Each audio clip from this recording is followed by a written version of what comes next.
The objective for this lesson is to graph radical functions. We're going to look at the basic shape of those radical functions, and then we're also going to translate them. We'll first of all start off without a calculator, but later we'll take a look at where you can find the information on your calculator. So let's start with the basic shapes. We're going to contrast when it's an even index versus an odd index. When you have an even index, what you have to recognize is you can't take the radical of a negative number when your index is even, so that only gives us positive x values, and so the shape will look in essence like a sideways parabola, just the top half. Where if you have an odd index, you can take and put a negative in the domain for this, so you'll have negative values that will come in like this and then go out like this for our shape that will look in this case like the top half here, and then on the negative side the bottom half of it. So let's talk about how we transform these graphs. If you look at any general form of a radical function, the number, the coefficient in front, this front coefficient will stretch or shrink the graph.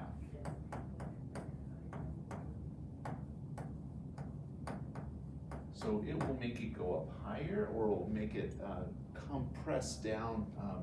If it's a very large number, it will make it go up higher. If it's a fraction, it will compress it down. The number on the inside here, this is going to be our horizontal translation. Now you might recognize that this is exactly what's happened with our other functions. Our other functions had, on the inside of the function itself, when you put a number there, added or subtracted, it was the horizontal translation. Just recall that it will go in the opposite direction. So if it's negative, if you have minus something, it'll go in the positive direction. If it's a plus something, it'll go in the negative direction.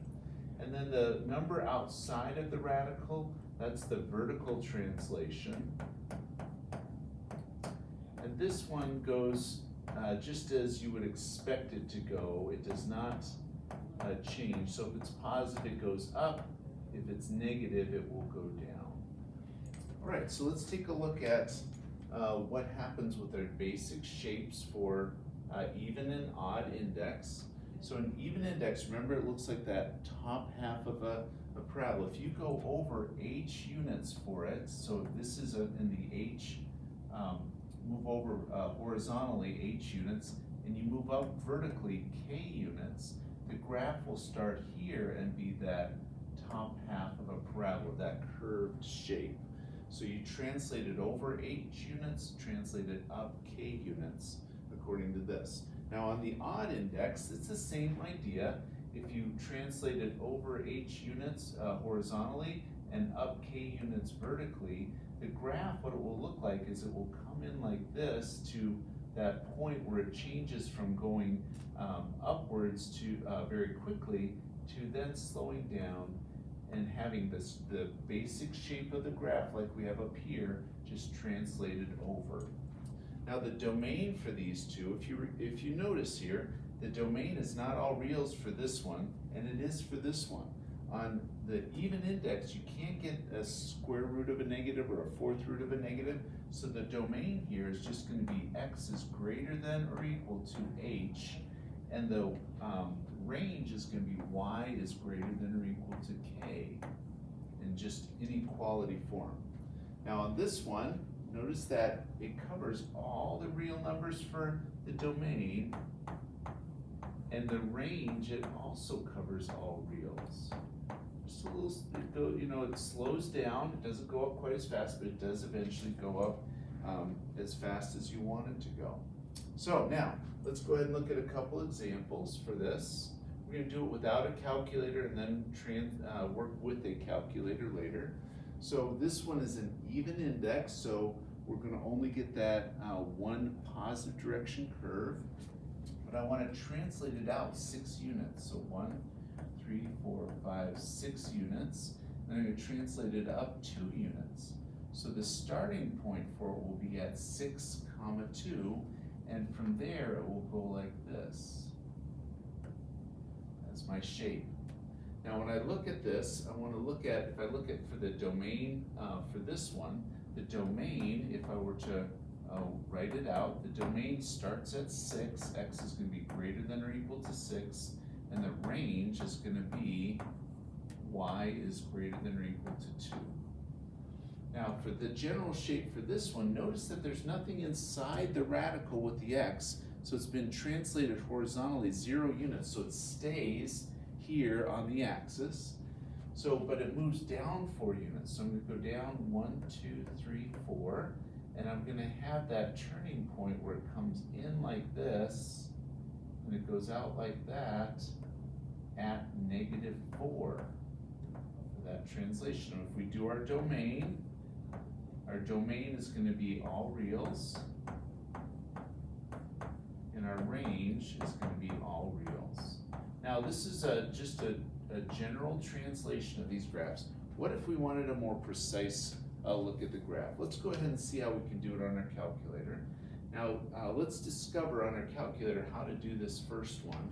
Notice you're probably very familiar with just doing a square root key, but if you need to do like a 4th root or a 6th root or any other even one, just a hint here, you want to look at the math menu. The math menu has an x root of something. You can put in a number, then hit that x root of something, and then put in after it the what the function is, and that will get you like a 4th root or a 5th root or a 6th root, a higher root that's just listed here. In a moment we'll use the cube root on the math menu. So the math menu will come in handy. All right, so let's go ahead and go back to our y equals. Let's just use our square root key, which is just above the x squared, so 2nd square root. And I'm going to put in x minus 6, so x minus 6 here. Now I've got an arrow out of the square root, so make sure you get out of the square root, or if you have an older calculator, put a parentheses under that radical. And I'll just put a +2. Now let's see what the graph looks like, see if it kind of looks like what we have here. Notice that when the graph shows up here, we're gonna, I need to change my window, it looks like, because I'm only out to 5 here, so I'm gonna do a zoom standard graph. So down to standard. Okay, now when you see that graph, it starts out there at 6 and goes up like that, and we can see from the table, if we're expected to do values, you can't put in all these values because the values less than 6 that would give you a negative under the root isn't allowed. So you've got to go down here past 6 and you start getting values. So notice if I look at my table and I'm expected to chart a table, I could put 6 commas 2. So x and y, I could put 6 comma 2, 7 comma 3, and then it looks like out here I've got 10 comma 4. So you could put in these numbers and plot precise points on your graph in order to get a good, solid, exact graph. Now let's do this, this next one, cube root of x minus 4. So if we're going to do this one, if you look at your y equals, I'll clear this off. I want to do the cube root. So if you go back to that math menu, go down to, notice number 4 here is a cube root. If you wanted to do a 5th root or 6th root or something like that, you'd have to use the one just before it. I'll put in the cube root of x here, and then I have get out of the cube root and then minus 4. Okay, so there's my my equation. Go ahead and look at the graph. Notice it is allowing negative values because you can have negatives in underneath the radical when the index is odd, and then it looks generally like this graph at -4 curving out. And if we wanted to get more precise values, we could go to our table. We could let's start at 0, and a little bit negative from 0, so you could go -1, -5, 0, -4, 1, -3, and then you could get some other values just to get the general shape here. So in summary, what we can look at when we're doing these graphs is if you have an even index, the basic look of it is a positive curve here, translated with horizontally with what's underneath the radical, vertically with what's outside of it. And if you're looking at an odd index, it includes this other side of it because you are allowed to take the root of a negative. So make sure you recognize how it translates and also how you can use your calculator to do the graph.